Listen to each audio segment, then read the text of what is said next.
بسم اللہ الرحمن الرحیم. گلزار اردو 12ویں جماعت کے لیے میر تقی میر غزل نمبر 1، اس کے اشعار کی تشریح انشاءاللہ العزیز آج ہم پڑھیں گے. اشک آنکھوں میں کب نہیں آتا، لہو آتا ہے جب نہیں آتا. لکھنے کا طریقہ، جوابی خاکہ. کوشش کیجئے کہ تمام چیزیں لکھیں.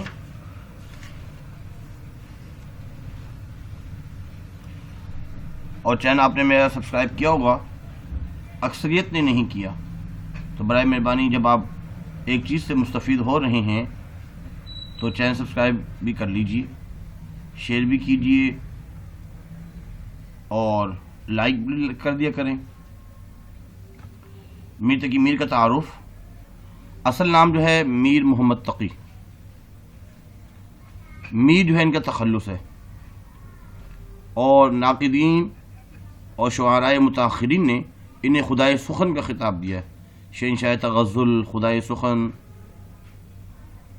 1723 میں پیدا ہوئے، 1810 میں ان کا انتقال ہوا. اور شاعری کی نمایاں موضوعات ہیں، خصوصیات ہیں، وہ یہ تمام ہیں. جب ہم تبصرہ کرتے ہیں تو یہ ہیڈنگ اگر میں یاد ہوں تو اس ہیڈنگز کے بارے میں بہت کچھ لکھا جا سکتا ہے. اور ناقدین کی آرا: ریختہ کی تمہیں استاد نہیں ہو غالب، کہتے ہیں اگلے زمانے میں کوئی میر بھی تھا. نہ ہوا پر نہ ہوا میر کا انداز نصیب، ذوق یاروں نے بہت زور غزل میں مارا. حسرت موہانی کہتے ہیں شعر میرے بھی ہیں پر درد ولیکن حسرت، میر کا شیوہ گفتار کہاں سے لاؤں. ابن انشا فرماتے ہیں اللہ کرے میر کا جنت میں مکان ہو، مرحوم نے ہر بات ہماری ہی بیان کی. اس کے بعد یہ تمام شعراء. شہنشاہ تغزل میر تقی میر. شہنشاہ تغزل میر تقی میر. یہ غزل نمبر 1 ہے. اشک آنکھوں میں کب نہیں آتا، لہو آتا ہے جب نہیں آتا. ہوش جاتا نہیں رہا لیکن جب وہ آتا ہے تب نہیں آتا.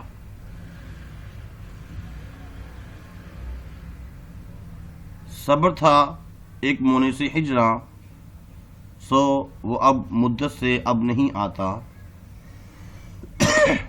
دل سے رخصت ہوئی کوئی خواہش، دریا کچھ بے سبب نہیں آتا. جی میں کیا کیا ہے اپنے اے ہمدم، ہر سخن تا بلب نہیں آتا. اس میں جو لہو ہے یہ اس کے ساتھ ہے، اور جب اس کے ساتھ، سو اس کے ساتھ ہے، یہ دوسرا مصرع ہے، اور گریا یہ اس کے ساتھ دوسرے مصرع میں شامل ہے.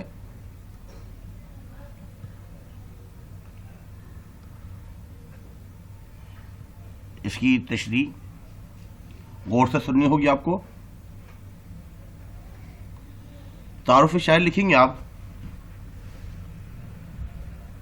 کہ میر تقی میر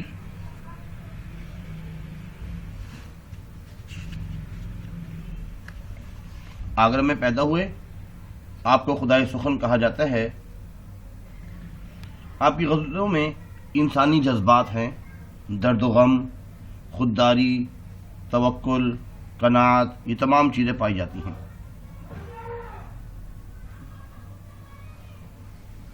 چھ دیوان اور بہت سی مثنویہ، مرثیہ وغیرہ، سوانح حیات، اور ایک دیوان جو ہے فارسی زبان میں ہے. میر تقی میر کا جو سارا کلام ہے وہ کلیات میر کی شکل میں موجود ہے. اس کے بعد حوالہ شاعر لکھنا ہوتا ہے کہ پیش نظر شعر میر تقی میر سے کی غزل سے لیا گیا ہے. آپ اردو ادب کے شہنشاہ تغزل ہیں.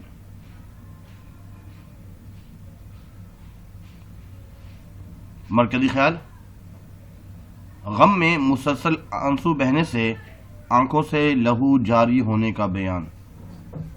فنی خوبی پہلا شعر ہے تو مطلع، اور اس میں صفت مبالغہ بھی ہے، بات کو بڑھا چڑھا کے بیان کیا گیا ہے۔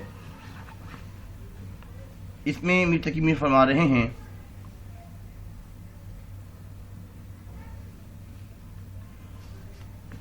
کہ اس میں وہ اپنی تکالیف کا ذکر فرما رہے ہیں، ظلم و ستم، تکالیف، کہ محبت میں اس حالت کو پہنچ گئے ہیں کہ ہر وقت جو ہے وہ آنکھوں سے آنسو جاری رہتے ہیں، اور جب آنکھوں سے آنسو بہنا بند ہو جاتے ہیں تو دل کی حالت اور زیادہ خراب ہو جاتی ہے، اور آنکھوں سے لہو گویا خون کے آنسو جاری ہو جاتے ہیں۔ محبوب کی پریشانیوں اور تکلیف نے ان کی آنکھوں کو آنسوں کا عادی بنا دیا ہے۔ رونا اور آنسو بہانا میر تقی میر کا مقدر بن گیا ہے، اور اس کا محبوب اس سے جدا ہو گیا ہے۔ اس کی آنکھوں سے پھر آنسو جاری ہو گئے، اور مسلسل آنسو بہاتے بہاتے جب آنسو خشک ہو جائیں تو غم کی زیادتی سے خشک آنکھوں سے لہو جاری ہو جاتا ہے۔ یہاں شاعر نے آنکھوں کی سرخی کو لہو جاری ہونے سے تشبیہ دی ہے۔ جب غم کو برداشت کرتے کرتے آنکھیں خشک پڑ جائیں، لہذا بہت ہی تکالیف کے بعد آخر انسان کو صبر آ ہی جاتا ہے۔ مماثل شعر جو اس طور سے میر روتا رہے گا تو ہمسائے کاہے کو سوتا رہے گا۔ اس کے بعد شعر نمبر 2، ہوش جاتا نہیں رہا لیکن جب وہ آتا ہے تب نہیں آتا۔ تعارف شاعر کے بعد حوالہ شاعر مرکزی خیال لکھیں گے محبوب کے سامنے آنے سے ہوش کے اڑ جانے کا بیان۔ جیسے محبوب سامنے آتا ہے تو انسان کی جو نا اکثر ہوش و حواس سے اڑ جاتے ہیں۔ فنی خوبی اس میں تضاد پایا جا رہا ہے، آنا اور جانا، یعنی آتا اور جاتا۔ الفاظ کے معنی، ہوش کہتے ہیں حواس قائم رہنا، ہوش و حواس۔ تشریح میں شاعر فرما رہے ہیں کہ ویسے تو ہم ہوش میں رہتے ہیں، لیکن جیسے ہی محبوب سے آنکھیں دو چار ہوتی ہیں اور محبوب جب سامنے آ جاتا ہے تو نہ جانے کون سی ایسی کیفیت جاری ہو جاتی ہے کہ ہمارے ہوش ہی اڑ جاتے ہیں۔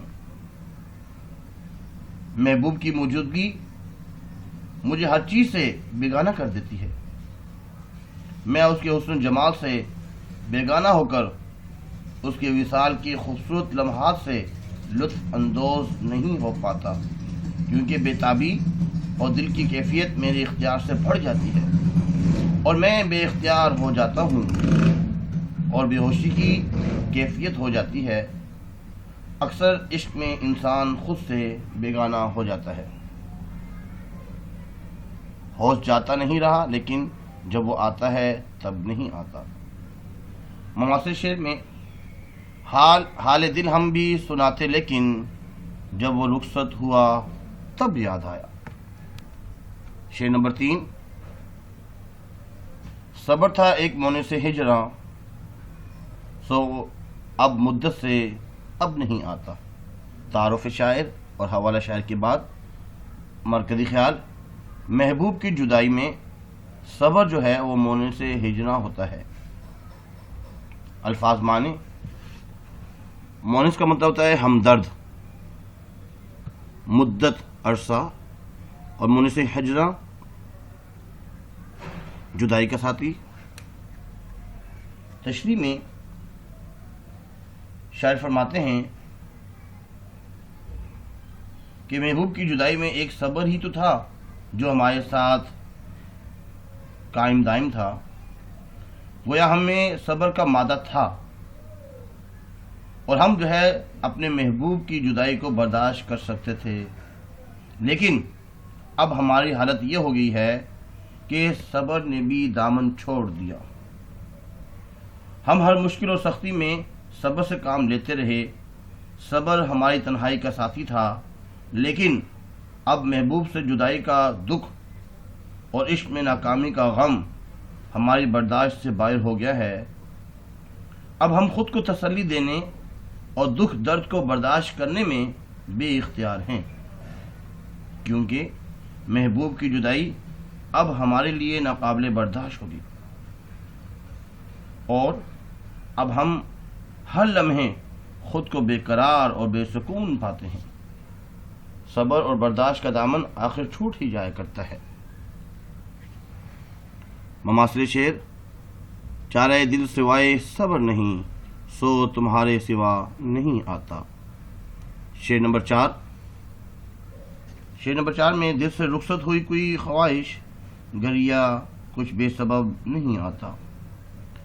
تعارف شاعر، حوالہ شاعر کے بعد مرکزی خیال۔ اصل میں جو گریہ زاری ہے یہ رونے کو بولتے ہیں، آہو بکا کو کہا جاتا ہے۔ رونا اور گریہ زاری کے سبب کا بیان کہ بھئی کیوں رونا آتا ہے، کیا وجہ ہے۔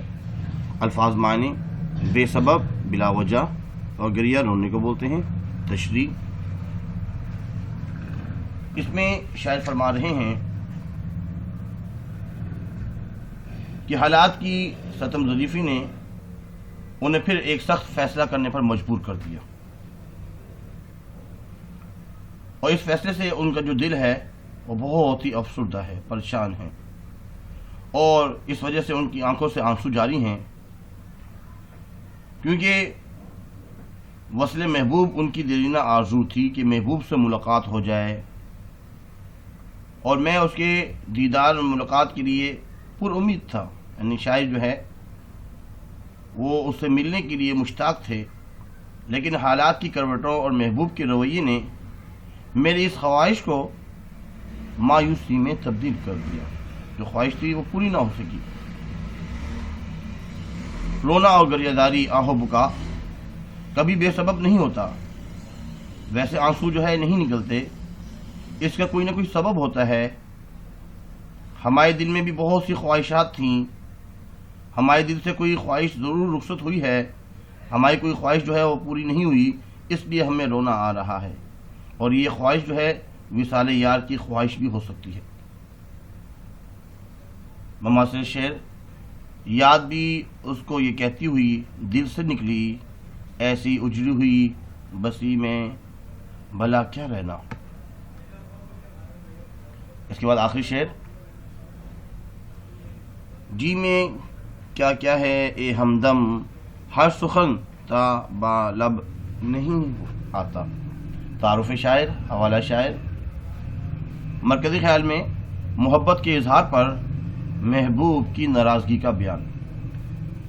اس میں فنی خوبی تکرار ہے۔ کیا کیا الفاظ کے میں نے: جی میں دل میں، ہمدم ساتھی اور دوست کو کہا جاتا ہے، سخن بات کو کہا جاتا ہے، لب ہونٹوں کو، تا بلب ہونٹوں تک۔ اس میں شاعر فرما رہے ہیں کہ میرا دل جو ہے محبوب کی محبت سے سرشار ہے، اور میں جو ہے محبت کا اظہار کرنا چاہتا ہوں، لیکن محبوب کی ناراضگی کا خیال آتا ہے کہ کہیں اس بات سے وہ پریشان نہ ہو، اسے صدمہ نہ ہو، ایسا نہ ہو میری یہ بات اس کو بری لگے اور وہ مجھ سے ہمیشہ کے لیے دور نہ ہو جائے۔ اس لیے میں ان تمام محبت کی داستانوں کو زبان تک لانے سے روکتا ہوں۔ جی میں کیا کیا ہے اے ہمدم، اے میرے ساتھی، میرے دوست، میرے محبوب، میرے جی میں تو بہت کچھ ہے، لیکن بہت سی بات جو ہے میں اپنی زبان اور ہونٹوں تک جو ہے لا نہیں سکتا، اور صبر برداشت سے کام لیتا ہوں، لیکن مجھے یہ بھی معلوم ہے کہ محبت کے اظہار کے لیے یہ الفاظ چاہیے ہوتے ہیں۔ مماثل شعر: تم مخاطب بھی ہو، قریب بھی ہو، تم کو دیکھوں کہ تم سے بات کروں۔ امید کرتے ہیں اشعار کی تشریح سمجھ آ چکی ہوگی، اور لازمی جو ہے شیئر بھی کیجئے، لائک بھی کریں، اور سبسکرائب بھی کر لیجئے۔ آج کے لیے اتنا ہی کافی ہے۔ اللہ حافظ۔ وما علینا الا البلاغ المبین. جزاکم اللہ خیر فاحسن الجزاء.